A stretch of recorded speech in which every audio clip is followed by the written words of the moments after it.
Hi there, welcome to my views and news. Three news stories. Firstly, an update on Ethiopian PM's visit of Sudan. He went to Port Sudan, PM Abiy. He went to Port Sudan yesterday. For a few hours, he stayed there. The same day, he returned. I did a video on that. I did two videos on that. Update for you about what he discussed there. Why did he go there?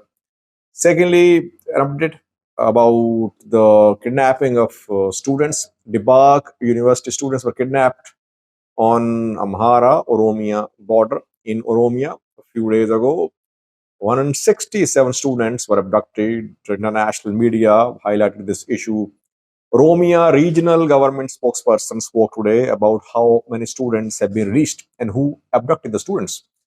Thirdly, viewers, smaller Ethiopian regions are less covered by me, by others too, but the crises these regions are facing sometimes are immense. One regional state where capital city has been without electricity for the last 2 weeks. Uh, First, it was PM Abiy visited Sudan yesterday. He arrived in Port Sudan by air. He was welcomed at the airport by General Al Burhan himself, who drove him to the military headquarters from airport. Then the two held discussions. PM Abiy, when he returned from Port Sudan, again Burhan was there to see off. And after that, Burhan released a message to social media message. He thanked PM Abiy for visiting Sudan. I said meeting between Abiy and Al Burhan ended on good note. Different journalists, different news outlets are building analysis and sharing different accounts of what happened between Abiy and Burhan. Now, what we have learned, we want to share with you. Firstly, Ethiopian government made its position clear that it is not a party to the conflict in Sudan, that it is not supporting RSF, that military, government, no elements of government, no elements of military are involved in Sudanese civil war.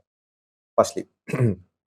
Secondly, PM Abiy said that though Sudan owes $90 million to Ethiopia for the provision of electricity from Ethiopia to Sudan, still supply of power is continuing. Ethiopia won't cut off the power supply to Sudan.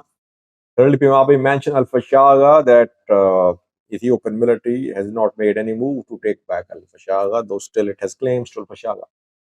Very importantly, reportedly, the Ethiopian Prime Minister shared a peace proposal with Al Burhan. Peace proposal to put an end to conflict in Sudan. So Ethiopia is emerging as a peacemaker in Sudan. Firstly, he clarified that Ethiopia is neutral. Then he submitted or shared the peace proposal with Sudanese General Al Burhan. No details shared by the two sides. Al Burhan agreed to study the peace proposal and then respond. So we'll see how Sudan responds. Obviously, if Abiy went to Sudan with a peace proposal, it means he was sent there by the UAE. RSF, Abiy says it's not supporting, his government is not supporting RSF. But if Abiy took peace proposal to Sudan, which seems to be the case, it means that it was the UAE which asked Abiy to play the role of a mediator. Why? Because UAE Sudan tensions have been rising. Sudan has lodged an official complaint against the UAE at UN Security Council. And then UAE responded by launching its campaign and announcing that it was not involved in conflict in Sudan. Sudan, UAE relations are not very good. UAE not in a position to play the role of a peacemaker. That is why it asked Abiy to talk to Al Burhan. So we'll see in coming days how Al Burhan general response to this peace plan. People are asking questions that Abiy is quick to go to Sudan to broker a peace deal between RSF and Sudan military, while in his own country, in Amhara region, for more than a year, fighting has been ongoing between Fano and military. Military did not talk to Fano last year. It tried to crush Fano, and now military wants to talk, and now Fano fighters are not showing any positive response. So he should call for peace and dialogue in his own country too. Not just call for it, but he should make practical decisions to end conflict through dialogue. Secondly, viewers, Benishangal Gumuz region of Ethiopia, where the capital has been without electricity for more than 2 weeks. Asosa, main city in Benishangal Gumuz, where no power supply for the last 2 weeks. Why? Because reportedly the power transmission line comes from Oromia. It was cut off in Oromia from Valaga towards BG. Electricity transmission line was cut off on Oromia side of Oromia BG border reported.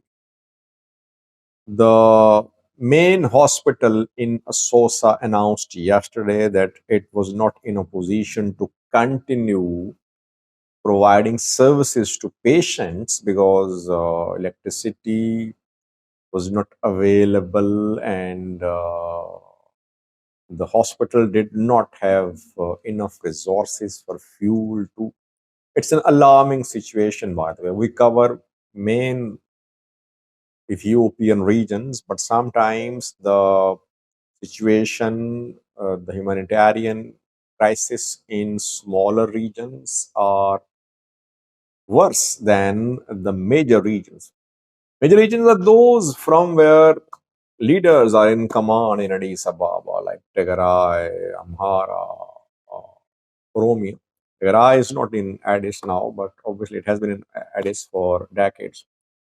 There are three main regions: Tigray, Amhara, Oromia, some extent, then Somalis and Afars too.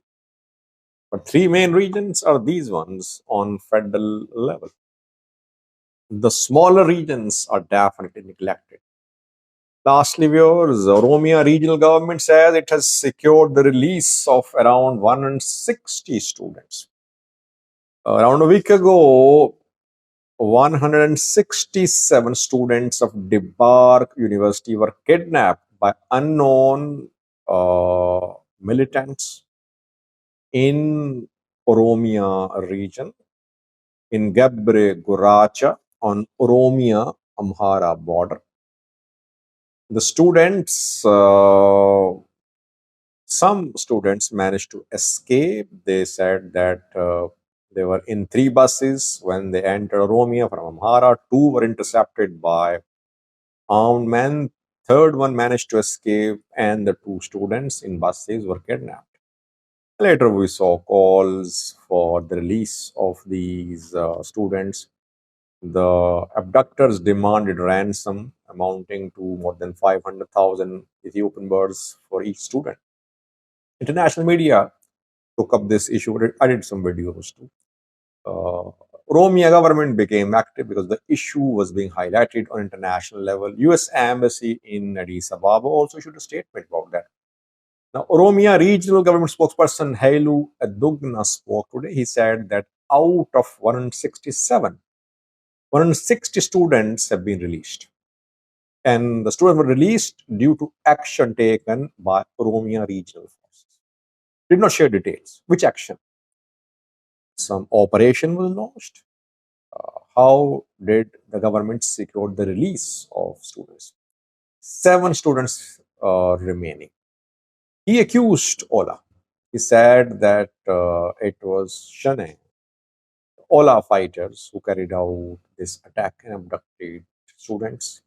The government has secured the release of majority of students, and the remaining one will also be recovered in coming